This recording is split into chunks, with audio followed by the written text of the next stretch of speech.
Vincent Lauvergne est un conférencier, alchimiste et auteur de différents ouvrages sur la magie et l'occultisme. Dans cette conférence, il aborde le sujet des égrégores, qui sont des entités psychiques créées par la pensée collective. Ce terme est utilisé depuis le XIXe siècle, mais sa première mention remonte au IIe siècle après Jésus-Christ dans le livre des notes de la tradition kabbalistique. Dans cet ouvrage, un égrégore symbolisait principalement un ange gardien. Paul Lacour a été l'un des premiers auteurs modernes à reparler des égrégores dans son livre Elohim ou les dieux de Moïse. Dans ce livre, l'égrégore est toujours une forme d'ange gardien, qui est là pour nous éveiller, nous protéger et veiller sur nous. Vincent Lauvergne explique que comprendre les égrégores, c'est comprendre comment nous vivons et comment les autres vivent par rapport à nous. Les égrégores sont donc omniprésents dans nos vies et régissent notre quotidien. Le conférencier conclut en évoquant Eliphas Lévi, un érudit du XIXe siècle qui s'est intéressé aux sciences occultes, à la magie et aux égrégores. Cette synthèse aborde le sujet des égrégores, des entités psychiques collectives qui influencent les comportements et la culture d'un groupe. Le locuteur discute de l'importance des égrégores nationaux dans la formation de l'identité et de la culture d'un pays, en utilisant la France comme exemple. Il souligne également le chauvinisme qui peut en découler et la difficulté pour les gens de s'adapter à des cultures différentes de la leur. Le locuteur mentionne un livre intéressant sur le sujet, Les égrégores ou la vie des civilisations de Pierre Mabille, qui est daté des années 30. Le texte parle de l'importance de la création d'un égrégore, un concept en magie qui représente une entité créée par l'union de plusieurs personnes autour d'une idée, d'un nom, d'un logo et d'un slogan. Cet égrégore peut être utilisé dans différents domaines, tels que le sport, les entreprises et la vie quotidienne. Le texte explique également que la création d'un égrégore peut être plus difficile lorsqu'une personne travaille seule, mais en trouvant des personnes partageant la même vision, il est possible de créer un égrégore plus puissant. Finalement, le texte mentionne quelques exemples de slogans célèbres utilisés dans différents domaines pour illustrer comment un égrégore peut être créé et utilisé pour renforcer une idée. Dans ce texte, l'auteur évoque les égrégores en politique.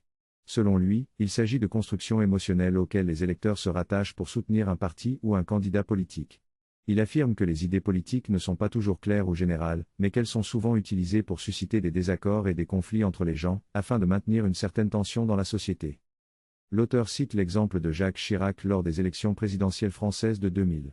Pour gagner, Chirac a rassemblé toutes les partis de droite pour former l'Union pour la majorité présidentielle, UMP, créant ainsi un égrégore puissant qui l'a aidé à remporter l'élection. L'auteur explique également que les égrégores sont bien connus en politique, et que les têtes d'affiche des partis politiques ont souvent recours à des stratégies pour maintenir leur pouvoir sur ces constructions émotionnelles. En somme, l'auteur critique l'utilisation des égrégores en politique, considérant qu'elles ne sont pas nécessairement basées sur des idées claires ou universelles, mais qu'elles sont souvent utilisées pour maintenir une tension dans la société et pour renforcer le pouvoir des têtes d'affiche des partis politiques. Cette synthèse évoque l'importance de la foi et son rôle dans les religions. La foi est considérée comme un pouvoir absolu qui alimente une religion, quelle qu'elle soit. L'histoire des religions montre que certaines croyances et cultures ont été absorbées par d'autres religions, permettant ainsi de les enrichir et de les faire évoluer. Toutefois, certaines religions peuvent enfermer les fidèles dans des dogmes et les priver de leur liberté d'esprit.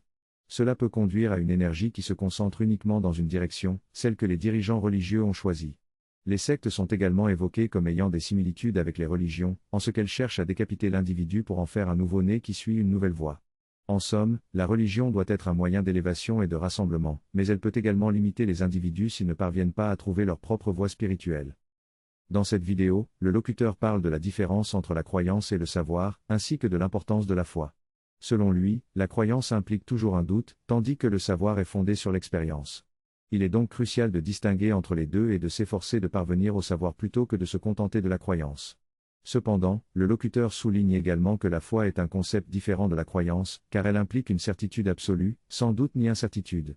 Il cite des exemples dans lesquels la foi peut être utile, comme la création d'une entreprise, où il faut avoir foi en son projet pour réussir. En fin de compte, le locuteur considère que la foi est une énergie transcendante qui peut aider à réaliser de grandes choses. Cette synthèse parle de la création d'un égrégore qui a mal tourné, entraînant une crise entre les membres d'un groupe. Bob, l'un des membres, a décidé de créer une web radio sans contraintes financières et est devenu très populaire. L'auteur souligne l'importance de la foi pour accepter les changements et aller de l'avant.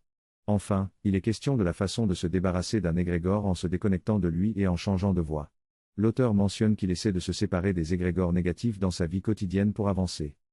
La personne qui parle exprime son opinion sur la dégradation de la qualité des relations humaines, en particulier en ce qui concerne les énergies échangées entre les individus.